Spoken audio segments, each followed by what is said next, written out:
Hello and welcome to Ferris Sports Update. I'm Jared Shafran filling in for Rob Bentley today. On today's show, we'll talk men's basketball as they just took down the GLIAC Championship and are in the NCAA tournament. We'll also talk men's hockey as the Bulldogs defeated Northern Michigan with a sweep in the first round of the WCHA playoffs to move to the Final Five. Joining me for our opening segment right now is Sandy Gholston, and Sandy's our color commentator for men's basketball on the radio. And Sandy, it's been a really crazy ride here for Ferris State men's basketball the last couple of weeks. You know, when you think about where they were at the end of the regular season, they lost 5 straight games, 3 at home. Then you go on the road and you lose to Saginaw Valley and Grand Valley, and you wonder what's going to happen with this team. And then all of a sudden they come back and they go on just an amazing run through the GLIAC tournament, starting with that hard-fought win on the road at Findlay, and then going on the road to Ashland, winning at the #1 seed, or the highest remaining seed, and then finishing off with a victory over Walsh to win the GLIAC tournament championship for the 2nd straight year. So just a great turnaround, really shows the mental toughness, I think, of this team and where they've come from the end of that regular season through the end of the GLIAC tournament. Well, the expectations were high for the team entering the season, and for the most part during the season, they had achieved those expectations, winning over 20 games and really being a formidable team the entire year. And you get to the GLIAC tournament, they kind of stumbled a little bit into that tournament, and you know what, it maybe just took that one shot from Drew Cushingberry, first game at Findlay, and all of a sudden the confidence came right back for the Bulldogs. But I think even if you go back to the very beginning of the regular season and think about the great run that the Bulldogs had in non-conference play against some GLVC opponents, and that gave them a little bit of that cushion near the end of the season when they had that 5-game slide. They had already built up enough equity with their strong performances in non-conference play, and then through probably 3/4 of the GLIAC season played really good basketball. And so that gave them the cushion right there to set the stage for Cushingberry to hit that big shot against Findlay, and that propelled them into the semifinals and finals of the GLIAC tournament, where they continued to play excellent basketball, first against Ashland on the road at Ashland, winning a hard-fought game there, and then coming back and taking care of business against Walsh.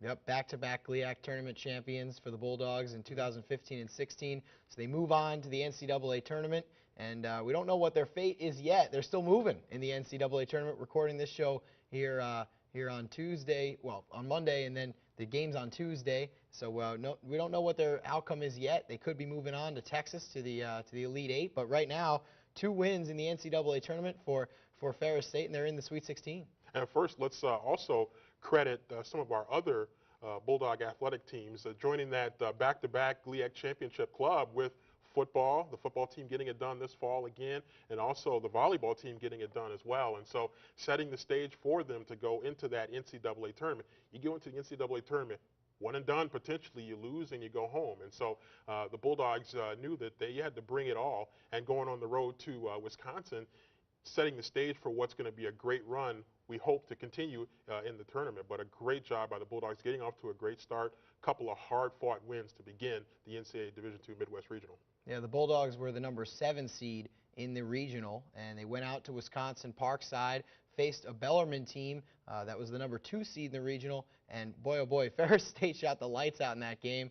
It's tough to get beaten when you're shooting 70% for most of the game. Well, let's be real. If you're Bellarmine coming in and you're saying that's a #7 seed, come on, that can't be a #7 seed coming in here playing like a top-ranked team in the nation. But that's what the Bulldogs were early in the season when they were really in their rhythm. They were one of the top-ranked teams in the nation, and they really proved it early in the season, and now they're coming back into form playing that way. And certainly their first 2 opponents in the NCAA Division II tournament, they saw that. Bellarmine, as you mentioned, Bulldogs really shooting the lights out, seeing the emergence of guys like Drew Cushingberry, and then seeing the old guard, the veterans, the seniors that have been in that program and gone through some highs and lows. They are elevating their game as well.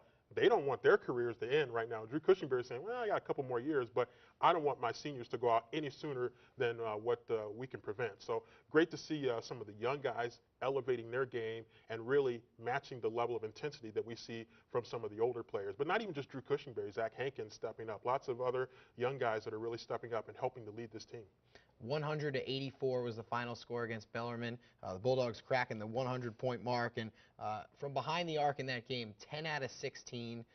They were out of control in the first half, shooting 72% from behind the three-point line in the first half against Bellarmine, really got out to an early lead, and they were able to push themselves they had a double-digit lead for most of that game. Yeah, and I think really getting off to such a good start, it's almost like, whoa, you really come out and you punch them in the mouth early. But the one thing that I like, too, even beyond the great three-point shooting, the free throw shooting. The Bulldogs had really struggled at times shooting the free throws, and against Bellarmine in that opening game, they were phenomenal at the free throw line. That's how you win those close basketball games, when you take care of business at the free throw line. Bulldogs defeated Bellarmine, as we mentioned, then moved on to face University of Indianapolis, U-Indy, and that was a tough game as well.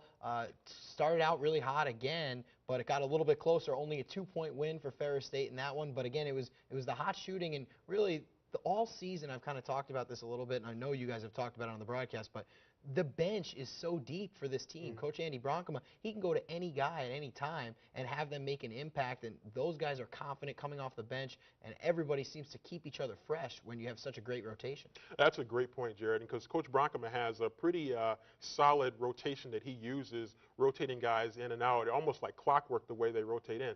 And you can do that when you have confidence that you can go 8, 9, sometimes 10 deep and know that you're coming in with quality players. And so that's what Coach Bronkema has been able to do, and he can continue to have that confidence because those guys are coming in and delivering. They're playing really like a second group of starters. And so when you have that, as you know, being a hockey guy, you rotate those lines in and out, and when you have all of your lines really clicking, that makes you a pretty tough team to defend. All right, the NCAA Regional Championship game is coming up, and like we said, we're not going to know the outcome when we're taping here, but it's Saginaw Valley, which was the #1 team in the GLIAC. Bulldogs have faced them a few times. You've seen those games. What is the matchup like with Saginaw Valley? Well, when you look at Saginaw Valley, a very balanced basketball team, very experienced basketball team, the two games that the Bulldogs have played against them, actually pretty tough games for the Bulldogs. Unfortunately, Saginaw Valley made a living at the free throw line against the Bulldogs in those two games. And so, obviously, when you look at an NCAA tournament type game, you certainly don't want to give up free ones. And so the Bulldogs have to be able to play aggressive without fouling. And sometimes that can be tough because the Bulldogs are an intense, aggressive team defensively. And so you want to keep Saginaw Valley off that free throw line, try to make them work for their baskets. But I really love the way this team is playing. I love the way we're shooting the basketball, shooting with confidence. And so shooting can be contagious, whether it's at the free throw line, whether it's at the three-point line, whether it's driving aggressively to the basket or posting up. Bulldogs really doing a great job executing offensively.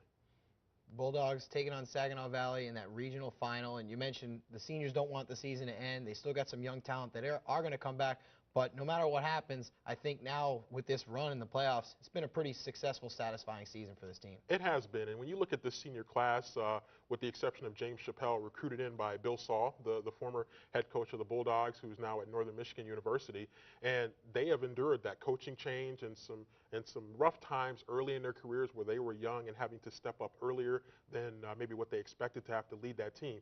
But now it's paying off for the Bulldogs on the back end because now you have those guys with 4+ years, 3-4 years of experience, and they're leading this team, and they know what it takes because they've been in these tough pressure-type situations before. So really great to see the maturity of these guys, these seniors, and they don't want their careers to end. They want to keep playing as long as possible right now. Got their eyes set on hopefully that Elite Eight. All right, Sandy Gholston, our color commentator. Thanks for coming on and helping us out, and we look forward to hearing what happens at the end of this tournament. Yeah, we'll be watching closely. All right, we're going to take a break. Much more coming up on Ferris Sports Update as we'll talk men's hockey. Bob Daniels and Chad McDonald will join us as we'll dissect the playoff series with Northern Michigan over the weekend.